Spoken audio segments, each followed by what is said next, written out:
पे डिस्पेंसरीज की कमी है चिकित्सा सुविधा की। जी तो एमसीडी की वहाँ हम डिस्पेंसरी खुलवाने का भरसक प्रयास करेंगे, उसके लिए हम पूरी लड़ाई करेंगे। जी और विडोज को और हैंडीकैप्स को, ओल्ड एज को पेंशन मिलती है, जी तो कई बार वो पेंशन स्टॉप हो जाती है। जी। वो पेंशन हम चाहेंगे कि उनको टाइमली मिले, जी। समय। नमस्कार जी। नमस्कार जी, आपका नाम? मेरा नाम अशोक कुमार गुप्ता है। जैसे गुप्ता जी, अभी ये जो इलेक्शन हो रहे हैं नगर निगम के, इसमें आप निर्दलीय खड़े हुए हो, आजाद उम्मीदवार की तरफ से खड़े हुए हो जी।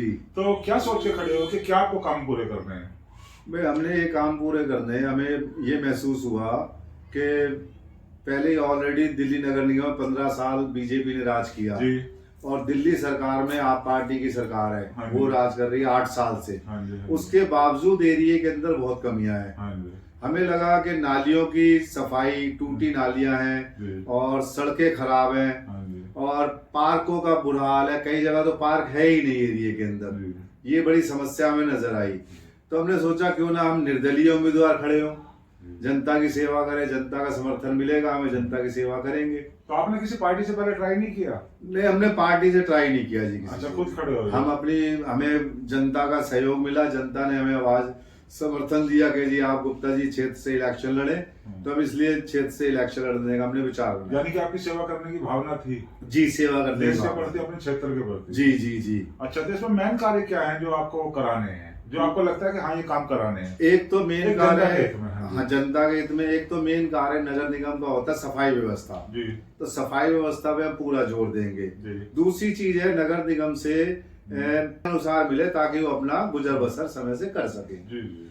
दूसरी चीज है एरिया के अंदर हमने ये देखा वहां पे डिस्पेंसरीज की कमी है चिकित्सा सुविधा की। जी।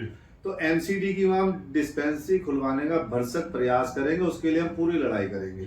और कम्युनिटी सेंटर एरिया के अंदर बहुत जरूरी है। हाँ जी। लोग दूर जाते हैं, इतना पैसा खर्च नहीं कर पाते, हाँ। बैंक्वेट हॉल करते हैं और कुछ करते हैं। जी। तो एरिया में कमेटी हॉल बहुत जरूरी है एमसीडी का। इसके लिए भरसक प्रयास करके कमेटी हॉल बनवाएंगे। जी। पार्क हो गए, कमेटी हॉल हो गए, विडोज के पेंशंस हो गई हाँ। और रोड्स वगैरह हैं।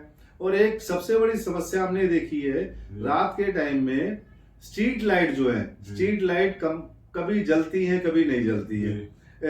अल्टरनेट डेज पे 2 दिन बाद 4 दिन बाद जल रही हाँ। हैं। इसमें मिस हैपनिंग होने का खतरा रहता है। चोर, बैड एलिमेंट्स मिस हैपनिंग करते हैं लेडीज के साथ, घरों में चोरियां, मीटर चोरी, किसी की चेन स्कैनिंग, ये सब चलता है ये।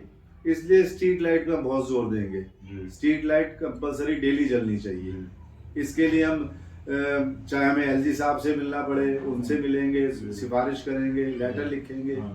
तो हम ये सब काम करने के लिए हमारा जनता के सहयोग से, जनता के समर्थन से अगर हम सीट पे आए, निगम पार्षद बने, तो हम ये कार्य करेंगे। जैसे हमने सर्वे करा था आपके एरिया के अंदर, आपके क्षेत्र के अंदर, फिलहाल मैंने 2 दिन से मैं सर्वे कर रहा हूँ जी। तो यहाँ पे जो पटरी बाजार लगता है वो करता है, वो भी लोग बड़े परेशान हैं। जी, कुछ जी, लोग पेश आ रहे हैं। बिल्कुल वो कहते हैं पुलिस परेशान करती है, हाँ। मंथली मांगती है, एमसीडी परेशान हाँ। करती है, हेल्थ वाले अलग आते हैं। जी, बिल्कुल हर ठीक बंदा है। चलता फिरता भी उनसे पैसे मांगता है। बिल्कुल ठीक है। तो उनका क्या वो करोगे? जो इसके बारे में हमने सोचा, हमारे माइंड से बात स्लिप कर गई थी, पर ये हमारे सबसे पहला पॉइंट यही हमारे माइंड में था।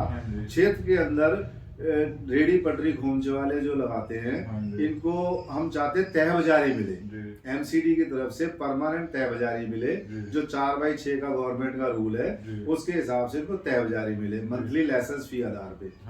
तो मंथली लाइसेंस फी देंगे इनको, ना तो फिर दिल्ली पुलिस तंग कर पाएगी, ना एमसीडी तंग कर पाएगी, ना कोई अन्य एजेंसी इनको परेशान करेगी। जैसे आप तो एमसीडी में, आप एमसीडी से रिटायर्ड हो जी, आपको तो पता है कि इनको कितनी दिक्कतें होती है, कितनी परेशानी होती है।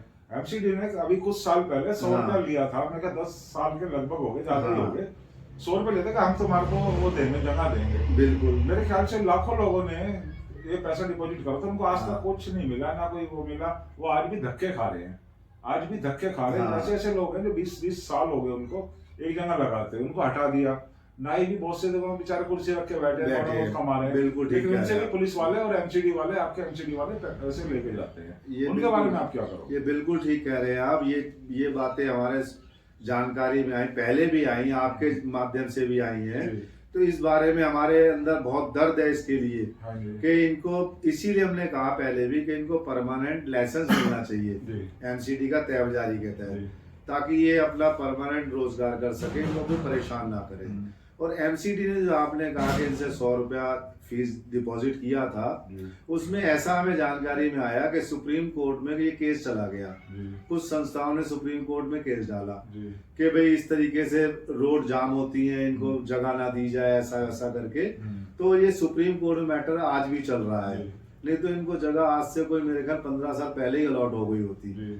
कुछ एरिया में रिपोर्ट दिल्ली सरकार ने नहीं दी, उस समय कांग्रेस की सरकार थी शीला दीक्षित की, उन्होंने रिपोर्ट नहीं सुप्रीम कोर्ट में सबमिट नहीं की। ये कुछ कानूनी पेचीदगियों की वजह से ये बेचारों का केस लटक गया है। तो हम कोशिश करेंगे जल्दी से जल्दी इनका केस निपटे, चाहे हमें हाई कोर्ट जाना पड़े, सुप्रीम कोर्ट भी जाना पड़े, हम जाएंगे, हम पूरी ताकत लगाएंगे अगर जनता के समर्थन से हम निगम पार्षद बने। गरीबों के लिए और तहबजारी वालों के लिए, गरीबों के लिए, तो ये सेंट्रल गवर्नमेंट ने भी कुछ कस्में वादे जो कही थी वो भी खाए थे, केजरीवाल सरकार ने भी ये कहा था, लेकिन हुआ कुछ भी नहीं। उसके बारे में आप क्या बोलोगे, क्या आप कर पाओगे? इसके बारे में अगर हम नहीं कर पाएंगे तो हम इनकी लड़ाई को सुप्रीम कोर्ट में लड़ेंगे जी, दिल्ली हाई कोर्ट में लड़ेंगे, उसके बाद सुप्रीम कोर्ट में लड़ेंगे, आखिरी तक लड़ेंगे और इनको इनका हक दिलवा के रहेंगे। ठीक है, धन्यवाद। नमस्कार जी।